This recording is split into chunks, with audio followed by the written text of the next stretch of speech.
Sa pagpapatuloy ng ating kwento, makikita na gulat ang ating bida sa mga nakikitang mga zombie na mastodons na papasugod sa kanila. Kaya mabilis niya na ipinag-utos na tumakbo na sila. Pero si Valelordi ay tila nagpaplano na makipagsabayan at lumaban sa mga mastodons at sinabi na, "Mga puting kabalyero, baka ito na ang ating huling araw." Kaya para sa reyna at sa bayan ng mga Frontera, pero hindi pa man ito natapos sa sasabihin ay sumigaw si Lloyd na wag. Kaya naman sinabi na lang ni Valelordi na joke lang pala, takbo na rin pala tayo. Habang tumatakbo ay nag-iisip ang ating bida ng kanyang plano. Tapos sinabi niya kay Bayer na pahiramin siya ng isang baby mastodons at inutusan niya si Pudong na pigilan ang mga zombie na mastodons. Kaya naman matapang na bumalik si Pudong para harangan at labanan ang mga ito. Ginamitan ni Pudong ng isang malakas na Pudong blow ang isang kalaban na nagpatalsik dito, tapos ang Pudong elbow jab, at ang 10-foot kick technique ni Pudong. Gumamit din ito ng isang special skill na tinatawag ko na Pudong combo attack. Nag-aalala naman si Lloyd kay Pudong kaya nasabi nito sa sarili, kung bakit nanunood lang ito.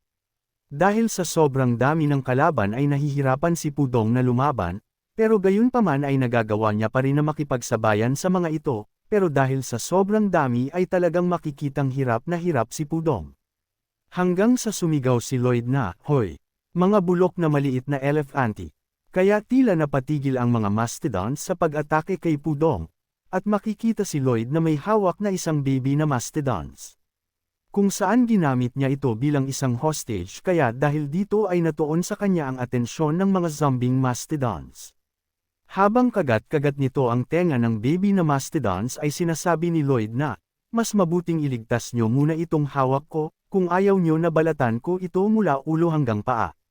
Tila ang tagumpay naman sa plano ang ating bida dahil nagwala ang mga zombie na mastodons at sabay-sabay na sumugod ang mga ito sa kanya. Kaya naman napangiti ang ating bida at sinabi na nahulog ang mga ito sa kanyang patibong.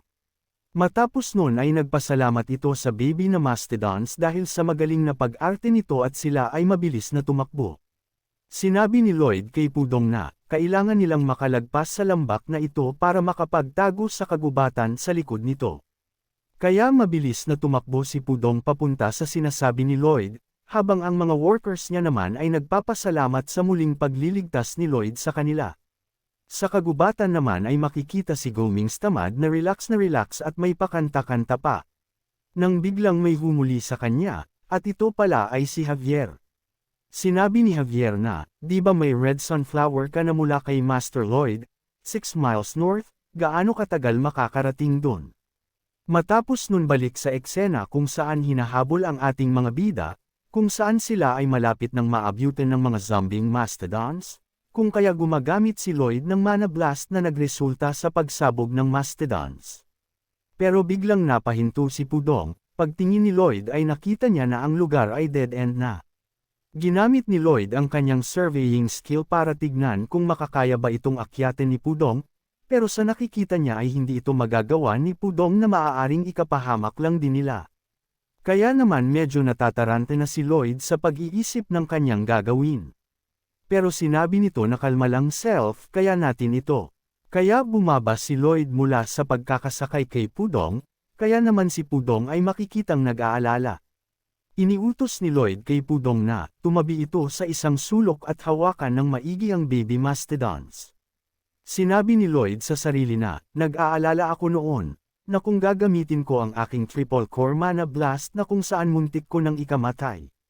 Pero ito na lang ang tanging paraan para makaligtas kami sa sitwasyon na ito, kaya dito nga ay ginamit ni Lloyd ang kanyang triple core mana blast, pero hindi ito tumama sa mga kalaban at dahil sa ginawa niya ay parang naubusan ito ng lakas. Makikita na patuloy sa pagsugod ang mga mastodon sa ating bida, nang biglang inactivate nito ang kanyang skill supercharge, kung saan ina-absorb nito ang lahat ng mga may mana sa kanyang paligid. Pero kung dati ay hindi pa nito kayang kontrolin ang skill na ito, ngayon ay nagagawa na niyang piliin ang direksyon ng lugar ng mana na gusto niyang ma-absorb. Kaya dahil dito ay ang mana lang ng mga zombie ang lahat ng kanyang na-absorb. At dito ay ipinakita kung paano niya natutunan ang pagkuha ng mana sa gusto niyang direksyon, ipinakita na sinubukan niya pala itong gamitin kay Javier, kung saan gumagamit muna siya ng mana blast, at pag siya ay nanghina ay agad nitong gagamitin ang super recharge. Pero napansin niya na kung ipagpapatuloy niya ito ay masisira ang mga nasa paligid niya, at dito na niya sinubukang i-absorb ang mana ni Javier. Sinabi ni Lloyd na, magko-concentrate lang ako at uubusin ang lahat ng mana mo Javier. Pero sa kasamaang palad ay hindi niya ito tagumpay na nagawa dahil hindi kayang i-handle ng katawan ni Lloyd ang mana na tinataglay ni Javier. Kaya tinuwanan lang ito ni Javier.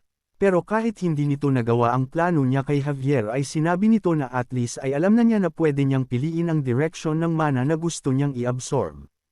Kaya dahil dito ay mana lang ng mga zombing mastodons ang kanyang naa-absorb.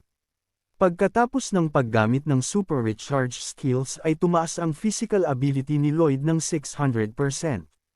Kung saan nagkaroon ito ng bagong mana heart skill, ang zombie domination.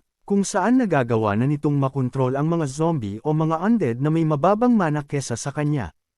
Pero sinabi ng messenger na ang zombie domination skill ng ating bida ay magagamit lang sa mga zombie kung ito ay diretsyong nakatingin sa kanya. Kung kaya pagtingin nito sa kanyang likod ay nakita nito ang iba pang zombie mastodons na hindi apektado sa zombie domination skill ng ating bida. Makikita na may limit lang din ang epekto nito kung saan meron lamang 40 minutes para makontrol ang mga zombie. Kaya naman dahil sa hindi niya nagawang ma-dominate ng kanyang skill ang ibang mastodons ay muli na naman silang inatake ng mga ito. Kaya mabilis na tumakbo ang ating mga bida. Patuloy sa pagtakbo ang mga ito habang ang oras naman ay dahan-dahan na nauubos. At pagkatapos ng maubos ang oras ng kanyang skill ay wala na itong nagawa kundi ang yakapin na lang sila Pudong at ang baby mastodons. Pero nang malapit na silang madaganan ng mga zombing mastodons ay may tila isang tali ang bumagsak sa likod ni Lloyd, pagtingin nito ay nakita niya si Goming na sakay-sakay si Javier. Pagkatapos ay gumawa ng atake si Goming at si Javier kung saan mabilis na lumipad si Goming habang si Javier naman ay inatake ang bangin na nagresulta ng pagbagsak ng mga ito sa mga mastodons at dahil doon ay sumabog ang mga mastodons at tuluyan na silang nanalo laban sa mga ito. Kaya nasabi ni Lloyd na, "Nice one Javier na iligtas mo na naman ako."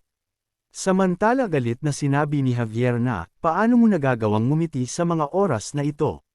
Kaya tila nagtaka si Lloyd sa sinabi ni Javier. Sinabi ni Javier, na ito ang sinasabi ko sa iyo Master Lloyd, kung bakit dapat ako ay laging nasa tabi mo. Nakita ko lahat habang nakasakay ako kay Goming, kung paano mo ginawang pain ang sarili mo. Pain.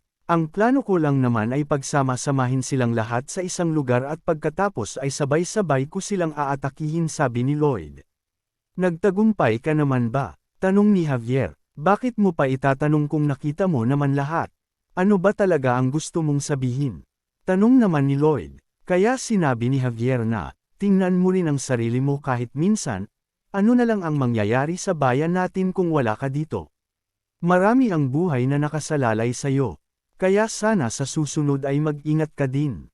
Sumagot naman si Lloyd at sinabi nito na, tingin mo ba tama yun? Kahit na mamatay ang iilan basta hindi ako kasama sa mga namatay ganun ba yun?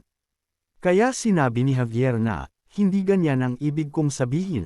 Ang sinasabi ko lang na iwasan mong gawin ang mga mapapanganib na bagay na ikaw lang mag-isa. Kaya sinabi ni Lloyd na, kung hindi ko ginawa yun, palagay mo ba walang masasaktan sa pag-atakeng iyon ng mga zombie? Hanggang sa patuloy pa rin sa pagtatalo ang dalawa. Hanggang sa sinabi ni Lloyd na, oo ako ang pinaka-importanteng tao sa bayan na ito. Pero ang bayan ay sa akin, kaya lahat ng nandito ay pagmamay-ari ko din.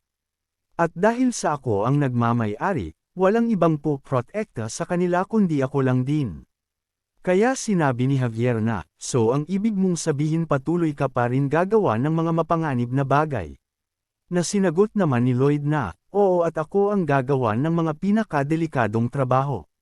Kaya dahil dito ay wala nang nagawa si Javier at sinabi na lang na gawin ni Lloyd kung ano ang gusto niyang gawin, basta mananatili pa rin ito sa tabi ni Lloyd.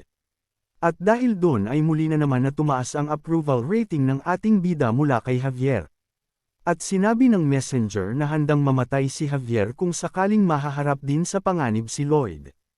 Na ikinatuwa naman ng ating bida. Matapos noon ay naitanong ni Javier kung may iniisip na ba si Lloyd kung sino ang nag-summon ng mga mastodons. Ito ba ay paghihiganti ng Asfahan sa ginawa nilang pagbaliktad sa Monster Domino? Pero sinabi ni Lloyd na, hindi dahil sa pagkakaalam ko ay wala silang necromancer na kayang gumawa ng ganito kalaking level ng destruction. At sinabi sa isip nito na alam ko ito dahil maraming detalye sa libro ang nakasaad patungkol sa Asfahan, kung saan sila ay magagaling lang sa martial arts, at hindi nila magagawa ang ganito. Ang reference lang na nakasulat sa libro ay ang nangyari sa paggamit ng black magic ay ang nangyari sa Namarans Wall. Dahil dito ay sinabi ni Lloyd kay Javier na ipatigil muna ang pagtatrabaho at sila ay maghahanap muna ng mga clue para sa mga nangyari. At galit nito na sinabi na may ideya na ito kung sino ang nasa likod ng pangyayaring ito. At kailangan niya lang na makahanap ng ebidensya. At pagkatapos ay pagbabayarin niya ito ng malaki sa ginawang pagsira sa kanyang mga properties.